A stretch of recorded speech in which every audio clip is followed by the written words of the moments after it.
सुबह का समय है। घना जंगल सुनहरी धूप में नहा रहा है। पेड़ों की ऊंची शाखाओं पर ओस की बूंदें चमक रही हैं। हल्की हल्की ठंडी हवा पत्तों को हिला रही है और हर तरफ पक्षियों की चहचहाहट गूंज रही है। पहली आवाज आती है गौरैया की। छोटी सी प्यारी सी गौरैया अपने घोंसले से बाहर झांकती है।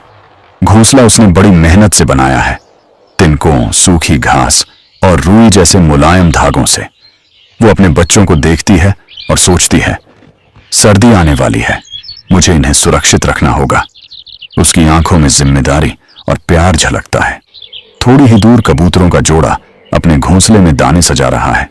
कबूतर हमेशा मिलकर काम करते हैं। एक कबूतर बीज लेकर आता है, दूसरा उन्हें सुरक्षित जगह रखता है। धीरे धीरे उनका घोंसला भंडार घर जैसा बनता जा रहा है। पेड़ों की दूसरी शाखा पर तोता बैठा है। उसके हरे पीले पंख सूरज की रोशनी में चमक रहे हैं। वो कभी गौरैया की आवाज निकालता है, कभी कबूतर की, और हंसते हंसते सबको परेशान करता है। लेकिन शरारती होने के साथ साथ वो मददगार भी है। घोंसले के लिए रंग बिरंगे पत्ते और टहनियां इकट्ठा करता रहता है। पास ही मैना टहनियों पर फुदक रही है। मैना हमेशा समझदार और चतुर मानी जाती है। वो हर किसी को सलाह देती है, घोंसला मजबूत बनाओ, सर्दियों में हवा बहुत तेज चलेगी। वो बड़े बड़े पत्ते और मजबूत तिनके खोज कर लाती है ताकि उसका घर सबसे सुरक्षित रहे। जंगल के ऊंचे हिस्से में आसमान के करीब चील मंडरा रही है। उसके पंख फैले हुए हैं और सूरज की रोशनी से सुनहरे लग रहे हैं। वो शिकार भी देखती है और पूरे जंगल की रखवाली भी करती है। चील का घोंसला ऊंची चट्टानों पर बना है, बड़ा और मजबूत। उससे थोड़ी दूरी पर बाज भी अपने घोंसले में लगा है। बाज तेज और फुर्तीला है, हर वक्त चौकन्ना। उसका घोंसला मजबूत टहनियों से बना हुआ है और दूर से ही डरावना लगता है। और पेड़ की एक डाल पर बैठा है कौवा। वो सबको देखता है और कहता है, इतनी जल्दी मेहनत क्यों? अभी तो मौसम अच्छा है, बाद में देख लेंगे। उसकी कांव कांव गूंजती है और बाकी पक्षी सिर हिलाकर सोचते हैं, ये कभी नहीं सुधरेगा। धीरे धीरे जंगल में मौसम बदलने लगा। सुबह की हवा और भी ठंडी हो गई। पेड़ों की पत्तियां पीली होकर गिरने लगीं। पक्षियों ने समझ लिया, सर्दी अब पास है। गौरैया सबसे पहले जुट गई। वो छोटे छोटे तिनके, घास और सूखी पत्तियां ढूंढ कर लाती। कभी अपने बच्चों को चोंच से सहलाती और फिर तुरंत उड़ जाती और नया सामान लेकर आती। उसका घोंसला अब अंदर से मुलायम, बाहर से मजबूत और सुरक्षित होता जा रहा था।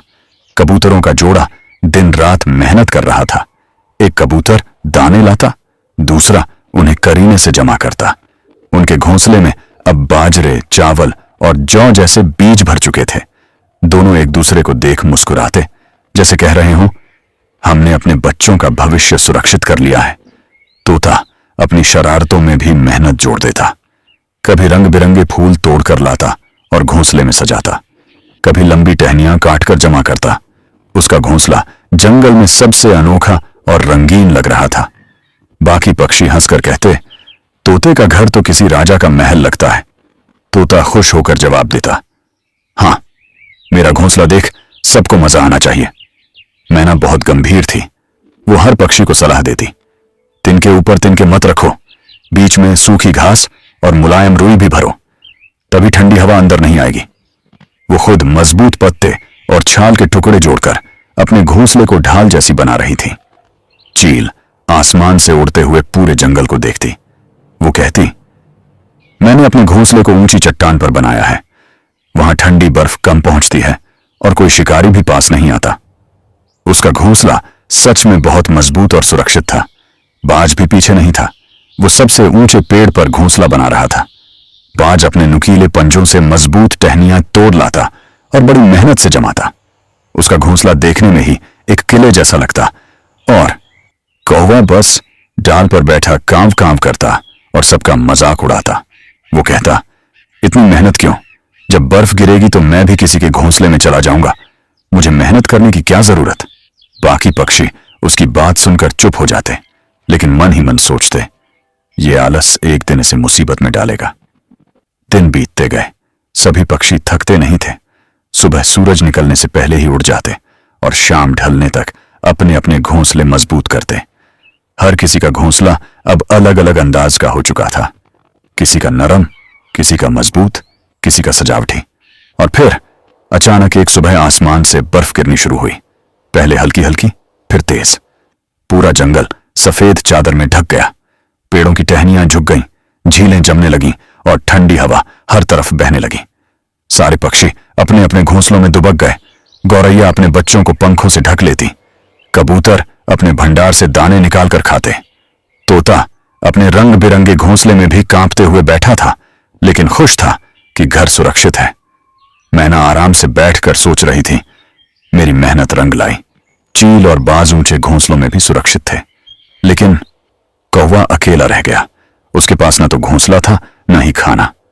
वो बर्फ में उड़कर इधर उधर भटकने लगा, लेकिन हर जगह ठंड और सफेदी थी। वो सोचने लगा, काश मैंने भी मेहनत की होती। बर्फ लगातार गिर रही थी।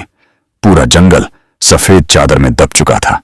ठंडी हवाएं पेड़ों की डालियों को हिलाती और टहनियों से बर्फ झड़कर नीचे गिरती। हर पक्षी अपने अपने घोंसले में सुरक्षित था। गौरैया अपने बच्चों को पंखों में छुपाकर गर्म रखती, कबूतर अपने भरे हुए दाने खाते और एक दूसरे से सटकर बैठे रहते, तोता अपने रंगीन घोंसले से झांककर बाहर देखता और खुश होता कि उसने पहले ही तैयारी कर ली थी। मैना आराम से बैठी थी और सोच रही थी, मेहनत कभी बेकार नहीं जाती। चील और बाज आसमान से बर्फ को देखते, लेकिन सुरक्षित महसूस करते, क्योंकि उनके घोंसले मजबूत थे।